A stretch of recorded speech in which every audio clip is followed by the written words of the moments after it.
So that should give you a little something there.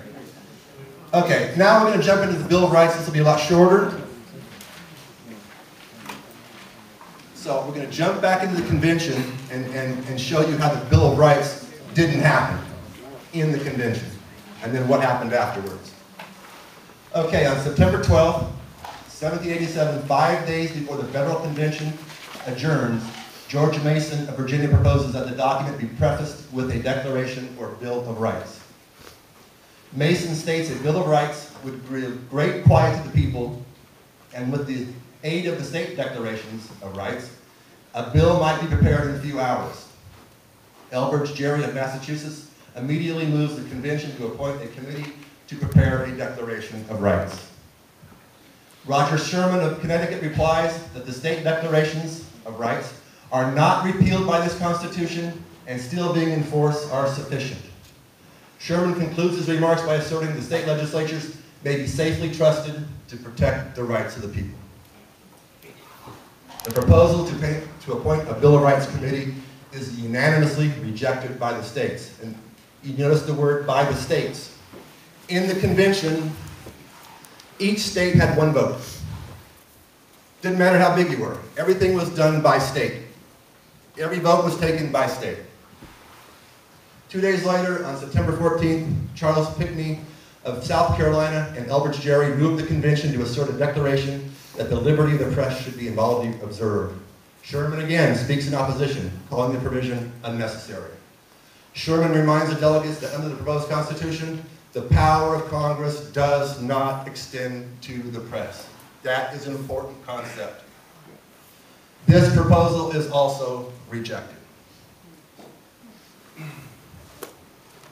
When the Constitution is signed in the convention on September 17th, 1787, it does not contain a declaration of the Bill of Rights. After the proposed Constitution is submitted to the individual states for ratification, political writings and debates in the individual state ratifying conventions reveal two opposing positions concerning a Bill of Rights. The proponents of the proposed Constitution, the Federalists, argue that a Bill of Rights is unnecessary. They base their argument on the principle of limited government.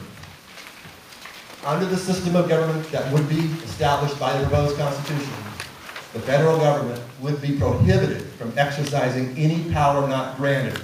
Since the federal government would not be granted any general power to legislate concerning the individual rights of the people, the Federalists consider a Bill of Rights superfluous and even dangerous.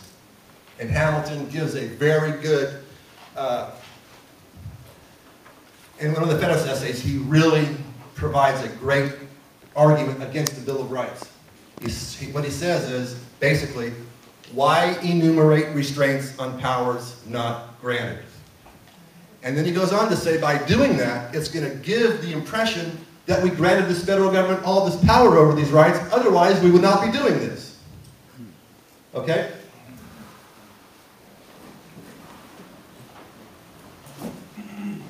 The Anti-Federalists, who oppose the proposed Constitution, fear the federal government will attempt to circumvent the limitations placed on its powers and exercise powers not granted.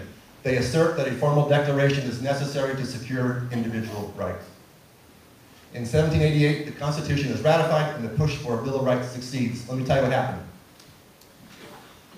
Virginia, a couple of states led by Virginia, the biggest state, said, no Declaration of Rights, then we're going to call for a second constitutional convention and make sure that we write a new constitution that has a declaration or a Bill of Rights in it. So what happens is the Federalists cave. On June 8, 1789, James Madison introduces a series of proposals in the House of Representatives that becomes the Bill of Rights. On September 26, 1789, Congress, after extensive debate, submits 12 separate amendments to the 11 states in the Union for consideration. North Carolina and Rhode Island were out of the Union at the time. They had not ratified the Constitution, so they were not affected by this at this time. Here we go. Here is your key to understanding the Bill of Rights. The document, the Bill of Rights, contains a preamble declaring the purpose of the proposed amendments. The first paragraph discloses the true intent of the amendments. The conventions of a number of the states having at the time of their adopting the Constitution expressed a desire in order to prevent misconstruction or abuse of its powers that further declaratory and restrictive clauses should be added, and as extending the ground of public confidence in the government will best ensure the beneficent ends of its institution. So, the sole purpose of the proposed amendments, as stated in the preamble, is to prevent the federal government from misconstruing or abusing its powers. To accomplish this, further declaratory and restrictive clauses are being added. You notice there's not a word in there about a constitutional right. There's nothing in there about giving the federal government any power over you. Strictly expansion of the system of limited government. They are restraining the powers of government. The amendments, if adopted, will not grant the people any so-called constitutional rights or grant the federal government the power to determine the extent of the people's rights. They will place additional restraints on the powers of the federal government.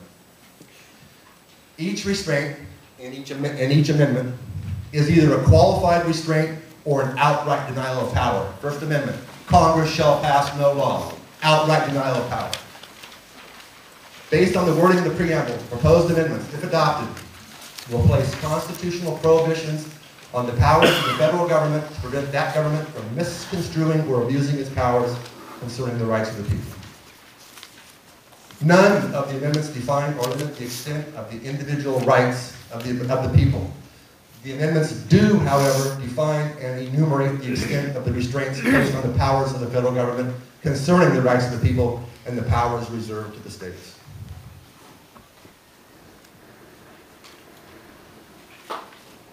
The amendments, commonly known as the Bill of Rights, are simply enumerated restraints on the powers of the federal government and an extension of the system of limited government established by the Constitution. On December 15th, 1791, the other two states are now back in the Union. The 13 United States adopt 10 of the 12 proposed amendments. They become part of the Constitution and are known as the Bill of Rights. That's as quick and as simple as I can make it for that flow for you. As you see, everything is upside down. They've got the entire system of government upside down. The Bill of Rights, look what they're doing with that. Amendments that were written to restrain their power, they're now taking as grants of power. They are now saying that they have the power to determine the extent of your rights under the amendment. If you read some of the cases on the Second Amendment, what the court says is, okay, the amendment gives you the individual right, but government has the power to impose reasonable restraints on the right. It's the same thing that's happening across the board. None of these amendments grant the federal government power over your rights. There are restraints on their power. Does that make sense to everybody as you see it like that? Nothing gives you anything from these amendments per se. They just restrain government power. And the 14th Amendment, they made the first 8 amendments applicable to the states. So that's where you see the Bill of Rights, the restraints being imposed onto the states now. Okay. Any questions on any of this? On your Yes. 10th Amendment, Senator, you use the word nullification. Is Tom Woods involved? Yes. Okay. Yes, I think his article was just that. Yeah, one of his articles was just that. Yes, he does, and in fact, he just wrote an article about 2 days ago on it, because the press is attacking. He's actually got a lead chapter. Yes, right. Have you guys heard, has anybody heard of this nullification process that's starting to catch on? We're starting to learn more and more about it. When you get a chance to go home and get on your computer, look it up. This guy, Tom Woods, is real involved. Bob's involved. We need to learn about this stuff. Now, I'm going to go back over to questions real quick, but I'm going to use my own self as an example. Bob's got a book that he brought with him tonight, a booklet. We got them on the back table. They're $5. I've read this thing twice. I know a lot of you heard it tonight. You were reading through it, your sheet. How many of you think that it made fairly good sense, Bob's presentation? I did too. Good job, Bob.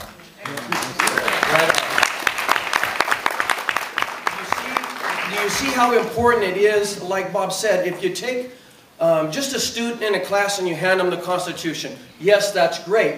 But when you find out the thought processes that went into that, it's where it really opens up when the wording, so when you have wording, then you kind of see what those founding fathers meant by the words, these United States, right? Right.